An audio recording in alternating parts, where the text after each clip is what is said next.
What's up, everybody? It's B-Man1313, and welcome to day 3 of my Tubeless. Yeah, hopefully I'll get over it pretty soon and not be so worried about it and not be so concerned and start enjoying the ride again more. But it is a big deal. It's a big deal to me. And I do need to keep an eye on it at all times. I do need to make sure I'm maintaining it and doing what I need to do with it. So, you hardly ever see me riding at night, which I'm not. This is morning. Going to work. My second day of commuting to work on my NC700XD. And I touched on it yesterday as I was coming home, and this is just a great commuter bike. I mean, that's what it was probably made for. I know that's what it was made for. With the extra frunk, with the storage, and the ease of riding with the DCT, and the low center of gravity.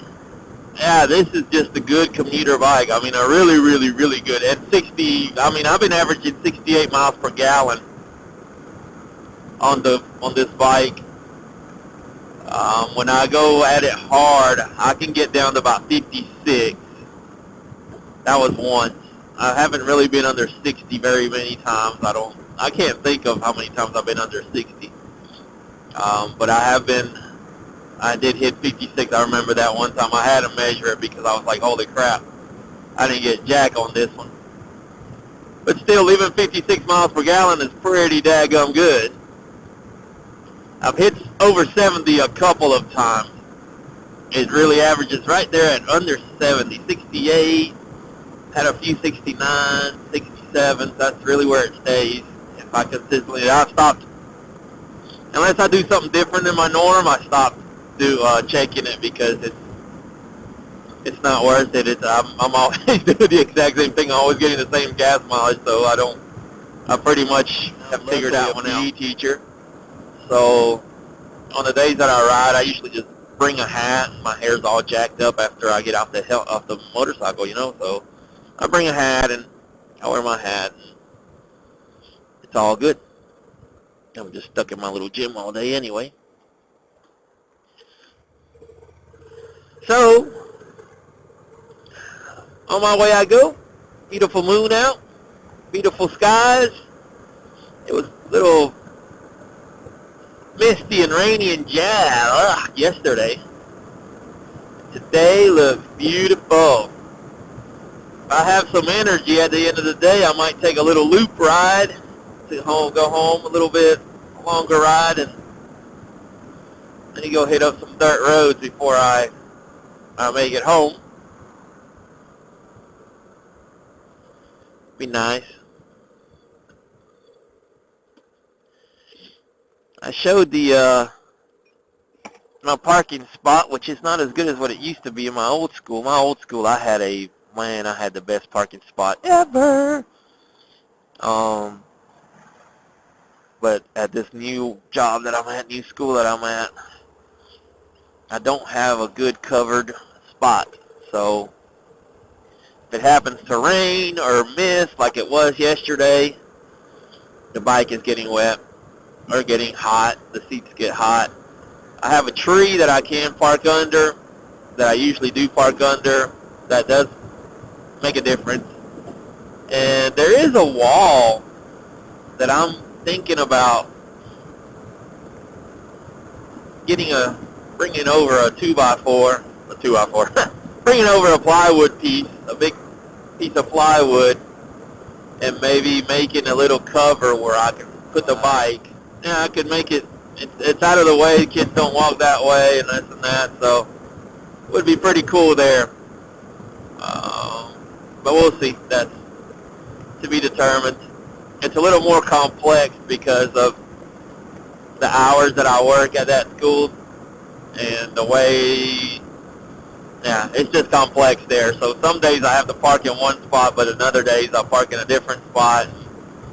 But it would be nice to have a place where I could park and not worry about the bike as far as, I don't worry about it outside, but I don't worry about crap getting on it or coming out to a hot seat burning my butt. Or just, trying to keep it in the best shape possible is basically what I want to do.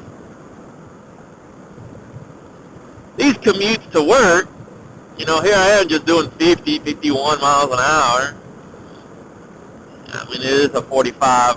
I can't snooze you, man. Oh, it worked. Never mind.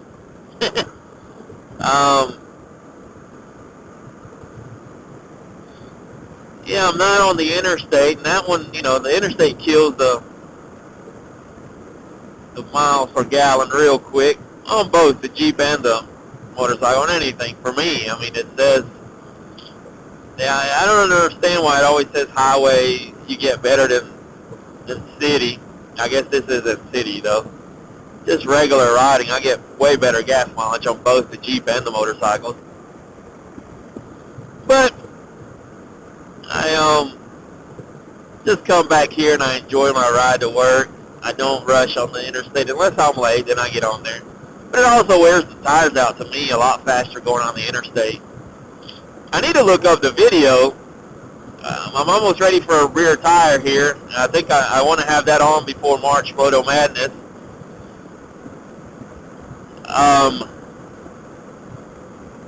But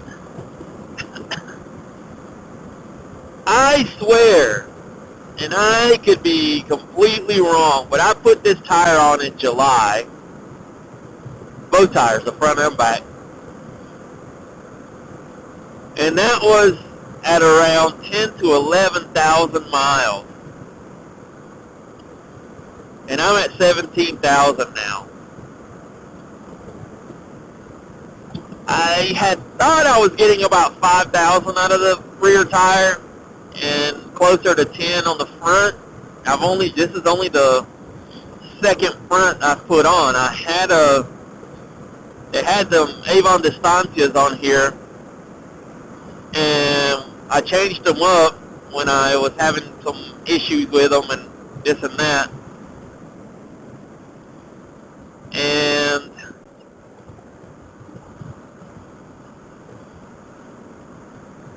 I went ahead and put these TKC 80s and the Shinko 805 on the rear. And then I had to change the rear once, and that was right around 5,000 miles is the first time I put on the TKCs and all that.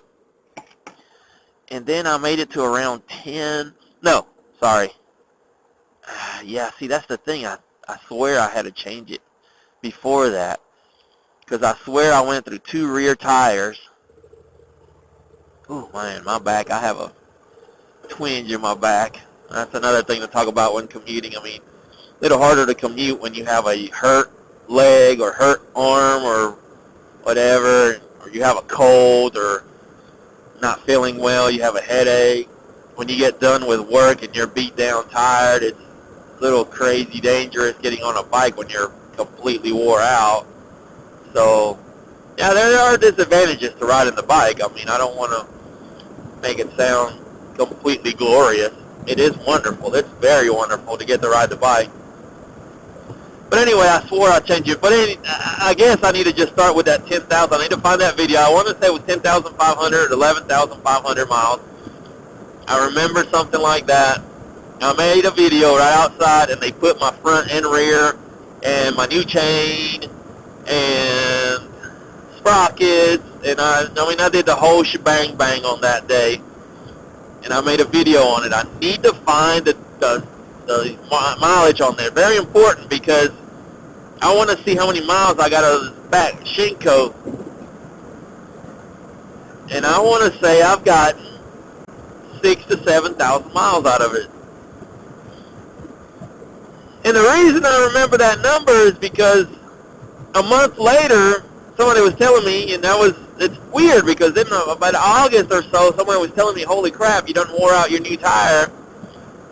And I was like, man. But then I realized July I did almost 5,000 miles. I have not ridden as much since school started. I have not ridden like I was riding.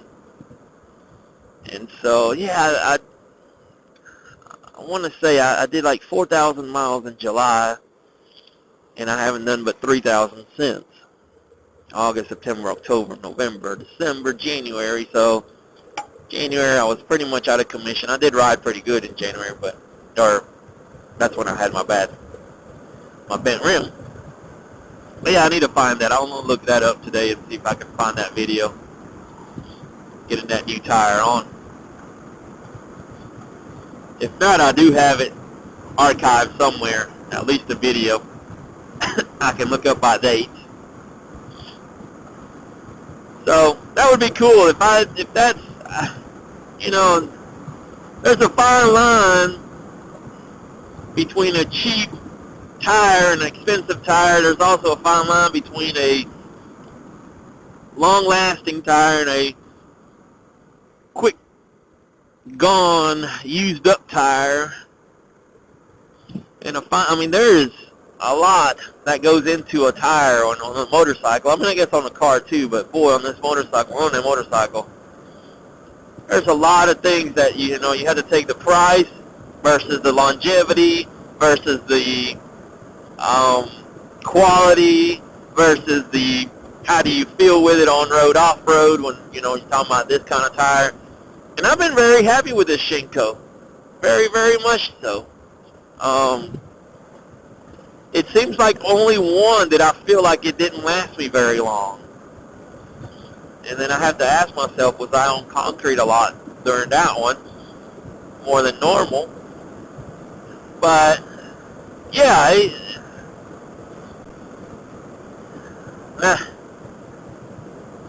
have to find a number.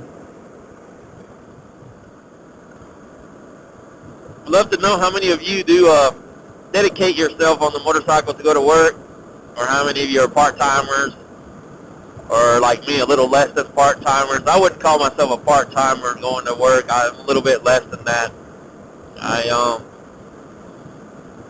I try my best to bring this bike out as much as possible to go to work.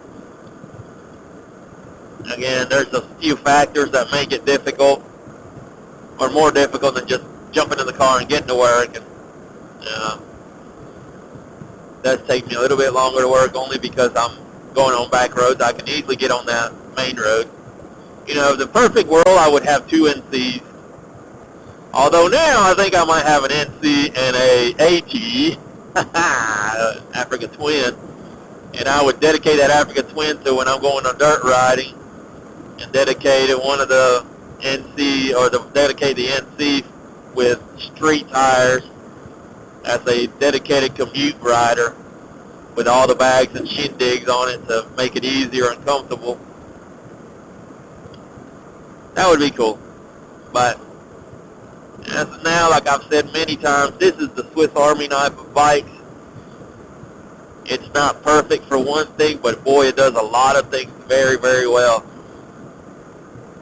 And today it's taking me to work with 68 miles per gallon. Lots of room to put all my stuff on. I need to do a video on my tank bag and what I did with the tank bag. I might try that another day. That's it for now. B-Man 1313 at work. So, sorry. Goodbye.